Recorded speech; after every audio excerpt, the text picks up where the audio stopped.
Thank you, Mary. Thank you. I apologize for that photo. I don't usually do that pose, but they made me do it.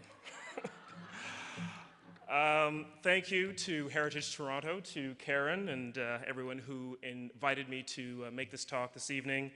Thanks also to the Kilbourn family. It's an honor to be here in the shoes of the many distinguished people who've spoken at this stage in the past.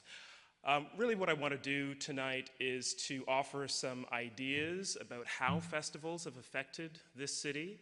As Mary said, we have many of them now in the city. They have been hugely influential, I think, and I think they've altered the city in interesting ways. What I'm going to offer are really some ideas, some thoughts, my own perspective, and take that for what you will. You've probably all heard Northrop Frye's famous quote about Toronto: "It's a good place to mind your own business."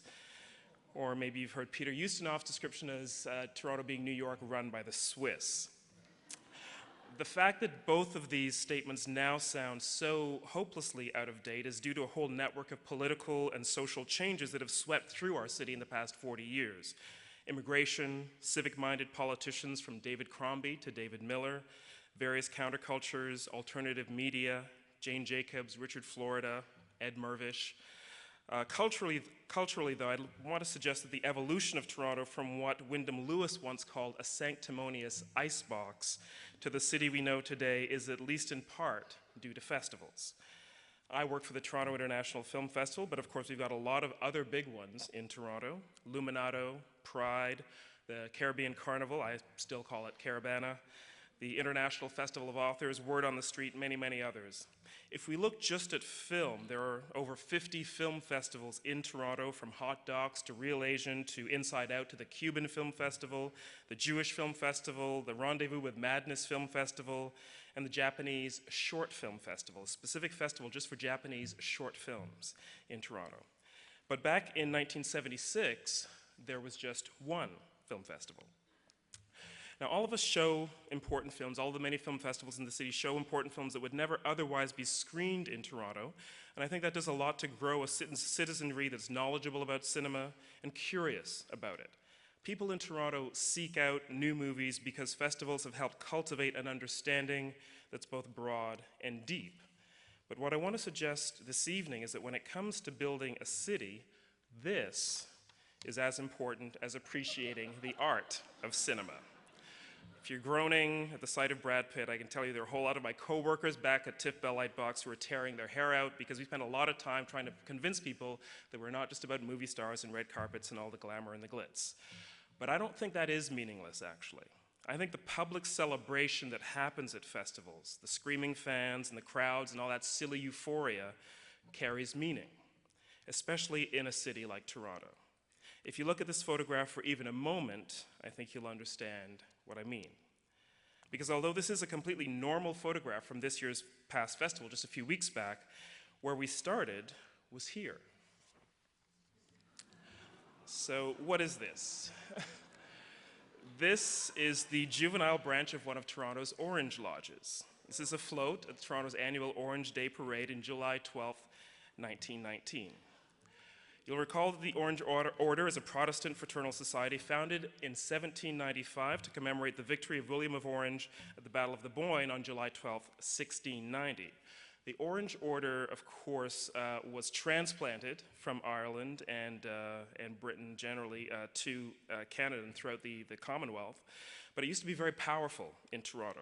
From the mid-1800s up through the 1950s, the Orange Order was perhaps the organization with the strongest influence on Toronto's culture.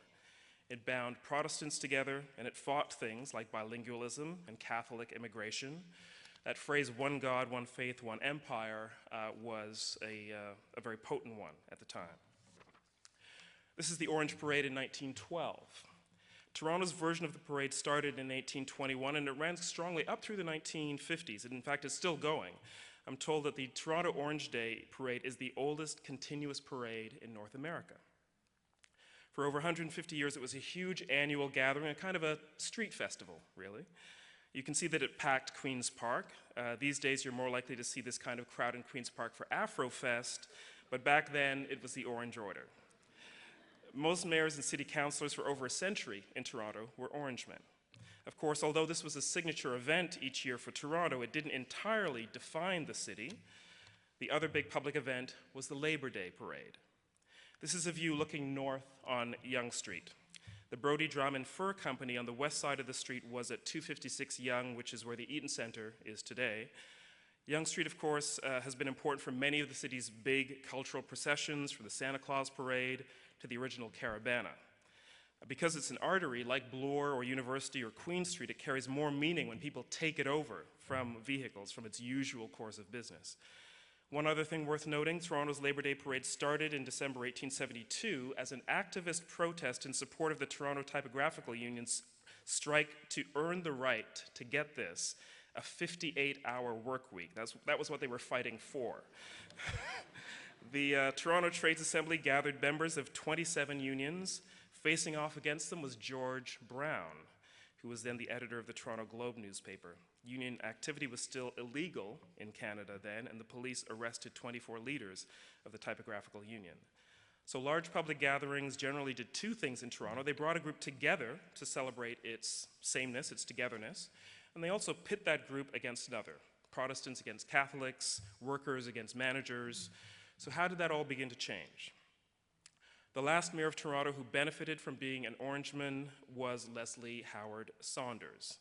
He was a proud Orangeman. In 1955, he ran against a new kind of politician, though, a man who went on to define himself as a mayor of all the people.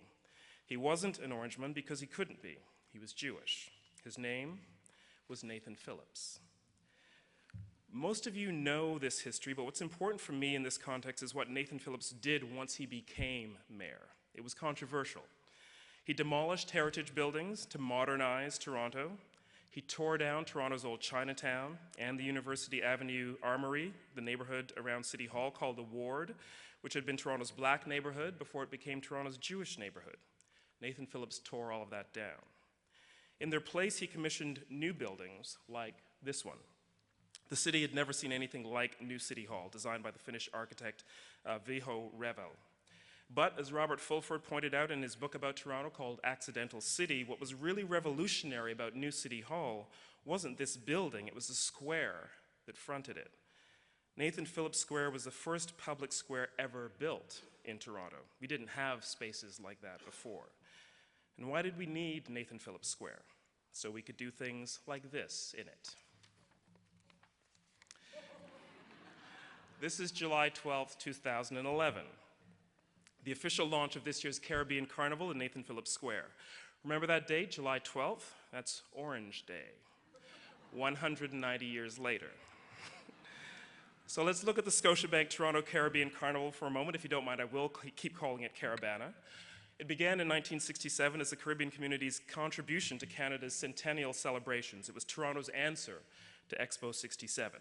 But not really for all of Toronto. Let's be clear, this was a small Caribbean community, mostly new immigrants to the city, who were disadvantaged economically and culturally in Toronto at the time, but they did have two things going for them. They had the moment of civil rights in the US, and they had independence movements in former British colonies in the Caribbean and in Africa. Canada was, at the time, quite interested in black culture and society in a way it really hasn't been since. The other thing Toronto's Caribbean community had going for it was an idea, the idea of Carnival. Put very simply, Carnival is the upending and the displacement of everything that's good and right and decent. In its place, everything that's bad and wrong and raw. And Karen's laughing over there, which I love. So I think she knows what I'm talking about. Caravan is all about music that makes you feel things you shouldn't, and dances you wouldn't do in front of your parents, and costumes that are designed to shock. Carnival, as it was practiced in Trinidad, but also in Brazil and in New Orleans, is the temporary reversal of established order so that the established order can actually continue after the carnival ends. Now, in 1967, Toronto wasn't as state as it had been. It had already seen a counterculture. It had coffee houses in Yorkville. It had seen Joni Mitchell and Neil Young, and just down Bloor Street, it had seen the student movement take over the University of Toronto's Rochdale residence. But it had never seen this. As an explosion of culture in a moment of time, this was really the definition of festival. At first, the Caravan Parade went down Yonge Street, which is exactly what something designed to upend the city should do, Yonge Street being the main artery of the city. Then it moved to University Avenue, still okay, still appropriate, but then it moved to Lakeshore. And I would argue that when it moved to the Lakeshore in 1991, it became less of a carnival and more of a spectacle. But it had already given Toronto the powerful force of festival that it needed. It gave us the license to do more. And here's a little parallel history that some of us might have forgotten by now. This is Caravan. If you're a Torontonian of probably 40 and over, you would remember Caravan. It was born in 1968 as the Toronto International Caravan, founded by Leon and Zina Kosar, inspired in part also by Expo 67, but with pavilions located at different sites around the city, sometimes in so-called ethnic neighborhoods, often in church basements and community halls. Pavilions were named after a famous city, and you bought a passport that allowed you entry to all of them. The act of having your passport stamped with the different visas from each pavilion was a really important part of that particular festival. It was all about folk music and dances and crafts, but above all, the food. And at its height in the 1970s, it attracted 2 million visits to its 50 pavilions over 10 days. In the last beginning of the new century, about a decade ago, began to really fall apart. Partly, I think, because we had outgrown it, but I think also because the amateur or the semi-professional music and dance that you would find at Caravan pavilions was so far outpaced by the world-class performers that began to come to Toronto from all over the world, that cultural institutions like Harbourfront began to program. And by the time the Sony Centre reopened last year, a Toronto arts institution could build its programming around what decades ago would have been once-a-year curiosities at Caravan.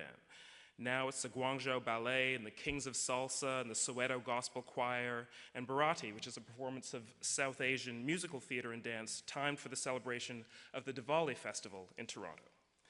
Now here at Carnival Hall, we've also seen an even more adventurous range of music programming. I see they have the Toronto Flamenco Festival coming to this stage on October 20th. So, what do festivals do to how we experience culture? First, I think it's communion. It's about coming together to experience art. For many decades in Toronto, most of what was considered serious art came from abroad, from Britain, Germany, France, and then the US.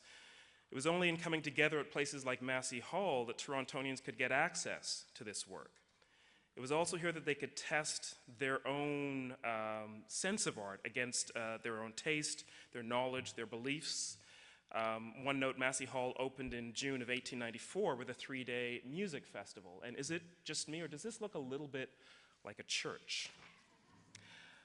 The other thing festivals do is they produce contention. Because they throw so much art at you all at once, festivals force you to make aesthetic decisions. Which film should win the big festival prize? Who's a better writer, Dion Brand or John Waters? And festivals encourage utopias. In Toronto, we've embraced the utopia of an engaged urban community. It's that Jane Jacobs ethos. Interactive, interconnected, local, small, porous homes, living in public. But against that, there's a new utopia that's grown up in Toronto, the utopia of migrant success. Those suburban fortress homes, living in private, inside, with a unified family that you might work very hard to bring together from another country far away. Now that all might seem counter to what Jane Jacobs fought for, but I think it's important to remember that the suburban migrant utopia is generally much more connected internationally than Toronto's urban utopias are. In fact, the strongest example that I think Toronto has of a local, small community that lives by the principles of interconnectedness and porous homes is the Toronto Islands, which may also be Toronto's most closed neighborhood. By its rules of home ownership and by the moat that is the Toronto Harbor, it's essentially a gated community. This is the contradiction of utopias. They demand borders. The problem with urban utopias is that their borders are always butt up against somebody else's community. But even as festivals encourage utopian urban thinking, it should also be their role to break down the borders of utopias. Luckily, we have one festival that does that every year. Pride. Pride, of course, traces its history back to the Stonewall protests in New York in 1969. In the early 1970s, right after that, there were gay day picnics that were held at Hanlon's Point, moving later to Cawthra Park with ceremonies on the steps of the 519 Community Centre on Church Street, and Pride, Toronto's first ever beer garden. It became an annual event in 1981, which was the same year that police in Toronto raided various bathhouses, and that prompted a major demonstration held at Yonge and Wellesley on the day that followed those bathhouse raids. In 1984, for the first time, Church Street was closed down for Pride, and then of course it's grown to the massive event that it is today. Now in this context, Pride isn't directly a festival that presents art, but it's a festival that claims the streets and presents performance. It's been a critical stage in our evolution as a festival city, I think, because it maintains a connection to political activism, whether all of its constituents actually want that or not. It's like the Orange Parade and the Labor Day Parade, a celebration of community, of citizenship through public gathering on the streets. So I think the line from the Orange Day Parade to the Labor Day Parade to Pride also extends here. Another way of claiming the streets of Toronto. Now, Toronto has a long and proud history of street protests, but I think the combination of activism, hooliganism, and street theater reached a new height with the G20 protests of last year. Toronto is a city of cold weather with a long history of living indoors. It's really our heritage. But how did it evolve such sophisticated ways of creating social and cultural upheaval, especially outdoors? You may recognize this intersection. This is Queen and Spadina. For those of you who were here for that, that's the, up in the corner is the northeast side, and that was the site of some major confrontations between the protesters and the police. Partly it's the line that links the Orange Parade with Nathan Phillips Square, with Caravan, with Pride. Partly it's the alchemy of people who've chosen to live here. The results, though, I think have been remarkable. Luminato, I think, is one of them. Born in 2007, which was 40 years after Expo and the festivals that came out of Expo 67. 60 years after the birth of the Edinburgh International Festival, the performing arts event that gave birth to a fringe and to the many parallel festivals in Edinburgh. Tony Galliano and David Pico, the late David Pico, of course, were visionary in imagining Luminato. Janice Price has done wonderful work as the head of that festival. Like Edinburgh, Luminato is multidisciplinary. It has theater, dance, classical and contemporary music, film, literature, visual arts, fashion, food, and design, based on 3 pillars: collaboration, accessibility, and diversity. It's really the quintessential Toronto arts festival, but there are hundreds. There's really now a flood. This is the beginning of a night market, an Asian night market imported from the great cities of Asia. They have them in Taiwan and Seoul and Hong Kong, many places where you can essentially eat your way through the night. And of course, we've got many other food festivals, and that's become another part of the way people experience culture in the city, is through Taste of the Danforth and Taste of Little Italy and St. Clair, and the many different food events that allow us to go out into the streets and take them over and eat ourselves sick. There is a notion that festivals allow people to belong through participation. By entering the world of a festival for a limited time, we join with other people through whatever form of culture the festival celebrates. And when the festival ends, some part of that joining together remains. This is a piece from Luminato of from Nuit Blanche of last year. It's called Auto Lamp by Kim Adams. And because that sense of coming together is temporary and limited in time, I think we can do it. We can set part of our lives aside to join together. But because it is repeated annually, festivals, I think, need to be annual. It has a cumulative effect. Every year, we're invited to join together, and every year we accept that invitation, we belong more and more to a community. I'd suggest that the process of belonging that festivals generate in the city extends actually beyond the festivals themselves. That process of coming together at certain moments in time has done remarkable things to create communities in a city of alarmingly disparate individuals. More than most, Nuit Blanche is a festival of social media. This is really how we commune now. Note the range of comments in this brief sample from Twitter of a few nights back, boasting of how much one can consume of the festival, sharing knowledge, even helping strangers. There's a lot that goes on outside of the direct physical contact now through social media, but I do believe that it's a part of the same process of communing and coming together. So what I think what festivals do is allow us both to enact some kind of social cohesion, but also to dramatize it in a way to perform the contradictions of that social cohesion, especially in a city like Toronto. This is another Nuit Blanche piece. This is from 2008, called Stereoscope by Project Blinken Lights. What they did was they took the 960 windows of the City Hall, and they essentially made them screens that people who were in the square could activate. So by text, by dialing different phone numbers, they could change what they saw up on the screen through a kind of animated computer process. The fact that we come together in certain defined spaces in the city is also important, I think.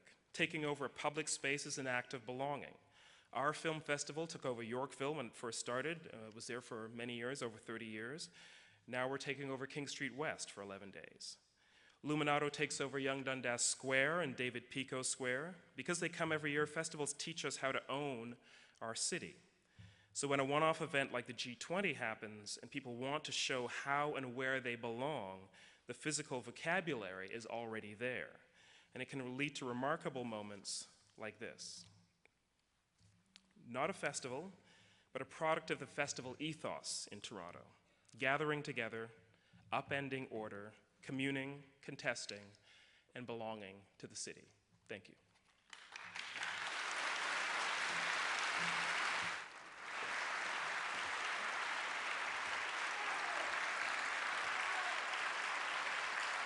Thank you very much, Cameron. Cameron, please come back on stage again. You just ran away a little too early. Cameron Bailey, ladies and gentlemen.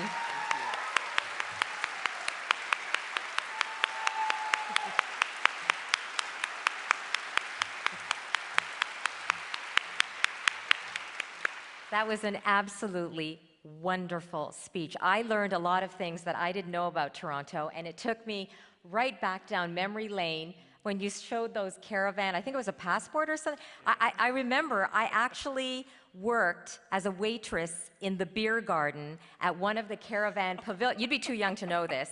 Actually, I was too young. I'm surprised at that. I was underage, but they let me serve beer, and I ended up spilling more on people than I served. Anyway, that was a wonderful speech. And at this point, don't go away yet, I would like to call on Alan Burton, Chair of the Heritage Toronto Programs Committee, to the podium, and he'd like to say a few words.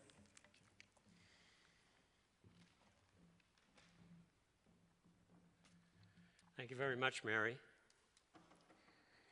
On behalf of the Board of Heritage Toronto and all of us here tonight, thank you for sharing some of your insights on how festivals have become an essential part of Toronto's cultural landscape. On a personal note, apart from our ages, Cameron, we both have a lot in common. We were both born in the UK and spent a number of formative years in the Caribbean.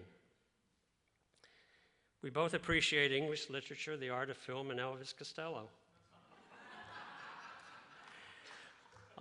I'm a die-hard fan of film in this city, and I can recall your tenure as host of the Showcase Review. Your introductions were scholarly, witty, and informative, although I must confess they sometimes paled in comparison to the gems you presented, the gems of the international cinema that you presented. Know what I mean? Nudge, nudge, wink, wink. Thank you for your role in putting our city on the festival stage. And thank you for reminding all of us of the reasons why we love this city. Thank you.